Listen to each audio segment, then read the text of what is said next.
خانہ کعبہ کی تعمیر، مکمل واقعہ، تفسیر اور روحانی پیغام کے ساتھ۔ السلام علیکم ورحمۃ اللہ وبرکاتہ۔ پیارے سامعین، آج ہم سننے جا رہے ہیں ایک ایسا ایمان افروز واقعہ جس سے اسلام کی روح جھلکتی ہے اور جس کے گرد پوری دنیا کی عبادت گھومتی ہے۔ وہ ہے خانہ کعبہ کی تعمیر کا واقعہ۔ یہ وہ مقام ہے جہاں سے توحید کا پیغام بلند ہوا، جہاں سے انسان نے سیکھا کہ عبادت صرف اللہ واحد کے لیے ہے، اور یہی وہ گھر ہے جسے قرآن نے فرمایا، ان اول بیت وضع للناس للذی ببکۃ مبارکم وہدی للعالمین۔ سورۃ آل عمران 96۔ یقیناً سب سے پہلا گھر جو لوگوں کے لیے مقرر کیا گیا وہی ہے جو مکہ میں ہے، بابرکت اور تمام جہانوں کے لیے ہدایت والا۔ آئیے آج ہم اسی بابرکت گھر کی تعمیر کی مکمل تاریخ، تفسیر اور روحانی پیغام سنتے ہیں۔ خانہ کعبہ کی بنیاد سب سے پہلے حضرت آدم علیہ السلام نے رکھی تھی۔ روایات میں آتا ہے کہ جب آدم علیہ السلام زمین پر تشریف لائے تو وہ جنت کے اس گھر بیت المعمور کی یاد میں غمگین رہنے لگے۔ اللہ تعالیٰ نے وحی فرمائی، اے آدم، میں تمہارے لیے زمین پر بھی ایک گھر بناؤں گا تاکہ تم میرے ذکر اور عبادت کے لیے جمع ہوا کرو۔ یوں خانہ کعبہ زمین پر عبادت کی پہلی جگہ بنی۔ حدیث میں آتا ہے، ایک صحابی نے نبی صلی اللہ علیہ وسلم سے پوچھا، یا رسول اللہ، زمین پر سب سے پہلی مسجد کون سی ہے؟ آپ صلی اللہ علیہ وسلم نے فرمایا، مسجد حرام، یعنی کعبہ۔ پوچھا، اور دوسری کون سی؟ فرمایا، مسجد الاقصی۔ پوچھا، دونوں میں کتنا فاصلہ ہے؟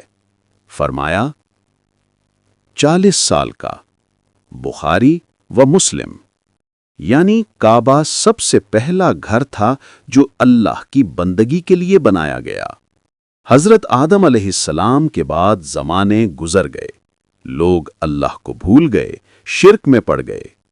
پھر آیا حضرت نوح علیہ السلام کا زمانہ، اور زمین پر ایک بڑا طوفان آیا جس نے پوری دنیا کو ڈھانپ لیا۔ اس طوفان میں کعبہ کی عمارت منہدم ہو گئی، لیکن اس کی بنیادیں زمین میں محفوظ رہیں۔ چنانچہ جب زمین دوبارہ آباد ہوئی تو یہ مقدس مقام پھر بھی اللہ کے فرشتوں کے طواف سے آباد رہا۔ ہزاروں سال بعد اللہ تعالیٰ نے اپنے خلیل حضرت ابراہیم علیہ السلام کو نبوت عطا فرمائی۔ انہوں نے توحید کا پیغام عام کیا، بت پرستی کے خلاف آواز بلند کی، اور اللہ کے حکم سے اپنی بیوی حضرت ہاجرہ رضی اللہ تعالی عنہا اور ننھے بیٹے حضرت اسماعیل علیہ السلام کو بیابان مکہ کی وادی میں چھوڑ آئے، جہاں نہ پانی تھا، نہ سبزہ، نہ کوئی بستی۔ جب حضرت ابراہیم علیہ السلام انہیں چھوڑ کر جانے لگے تو حضرت ہاجرہ نے کہا، ابراہیم، آپ ہمیں کہاں چھوڑ کر جا رہے ہیں؟ کیا اللہ نے آپ کو ایسا کرنے کا حکم دیا ہے؟ ابراہیم علیہ السلام نے اشارے سے فرمایا، ہاں، اللہ کا حکم ہے۔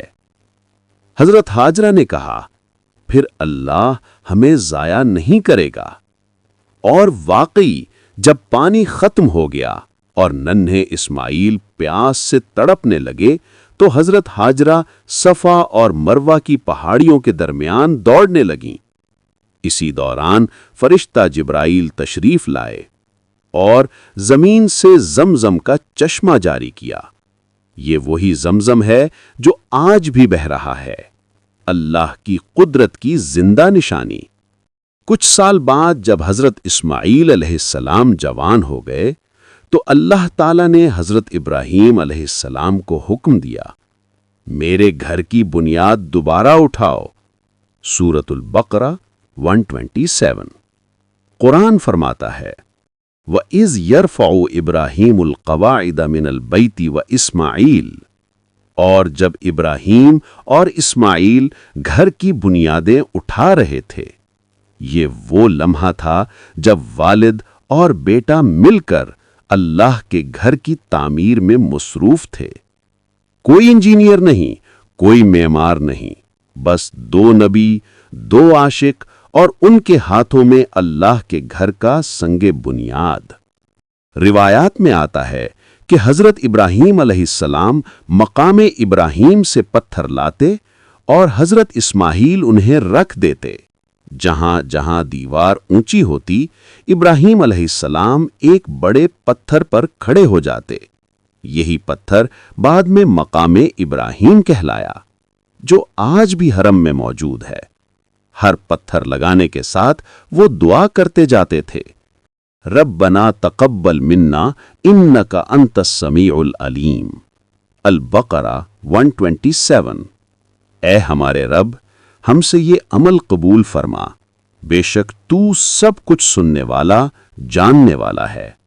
یہ دعا ہر اس شخص کے لیے سبق ہے جو اللہ کے لیے کوئی نیک کام کرے، کہ نیکی کے بعد بھی قبولیت کی دعا ضروری ہے۔ حضرت اسماعیل علیہ السلام نے ایک پتھر حجر اسود کے لیے رکھا۔ یہ پتھر جنت سے لایا گیا تھا۔ ابتدا میں یہ سفید تھا، لیکن انسانوں کے گناہوں نے اسے سیاہ کر دیا۔ نبی صلی اللہ علیہ وسلم نے فرمایا، حجر اسود جنت کا پتھر ہے جو قیامت کے دن زبان اور آنکھوں کے ساتھ آئے گا، اور جنہوں نے اسے بوسہ دیا ہوگا ان کے حق میں گواہی دے گا۔ ترمذی۔ یوں ابراہیم اور اسماعیل نے اللہ کے حکم سے خانہ کعبہ کی تعمیر مکمل کی۔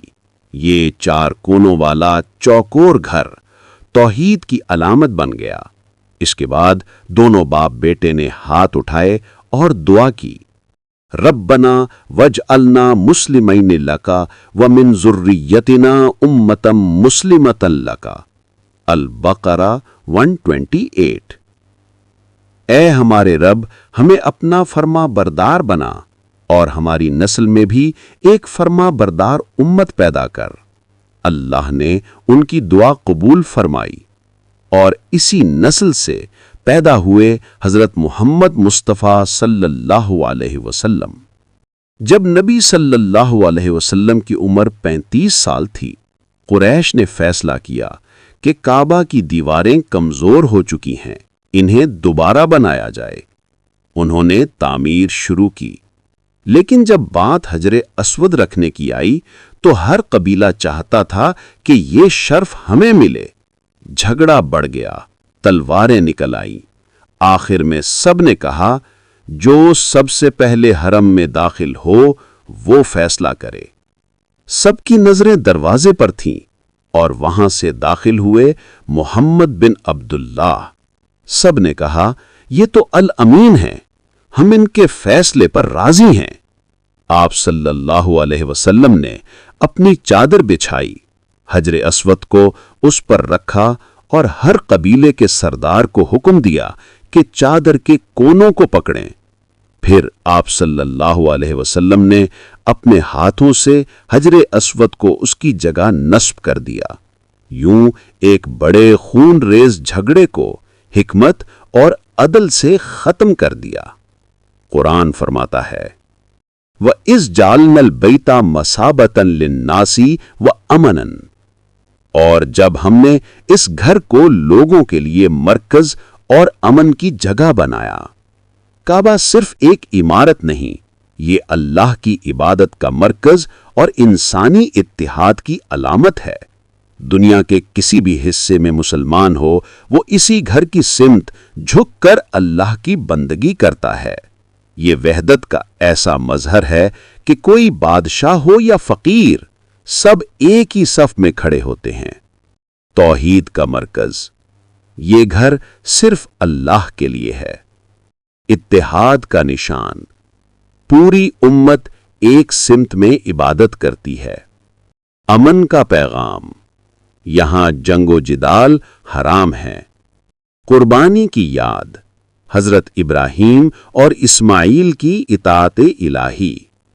حدیث میں ہے، جو شخص مخلص نیت سے بیت اللہ کا حج کرے اور گناہ و ریا سے بچے تو وہ اس دن کی طرح پاک ہو جاتا ہے جس دن ماں کے پیٹ سے پیدا ہوا تھا۔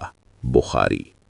اور ایک روایت میں فرمایا، جو شخص بیت اللہ کے طواف میں ہوتا ہے وہ ایسے ہے جیسے اللہ کے دربار میں حاضر ہو۔ کعبہ صرف پتھروں کی عمارت نہیں، یہ ایمان، قربانی، صبر اور توحید کی زندہ تصویر ہے۔ جب بھی ہم اس کا طواف کریں تو ہمیں یاد رکھنا چاہیے کہ یہ گھر ہماری بندگی کی اصل ہے۔ یہاں غرور نہیں، عاجزی سکھائی جاتی ہے۔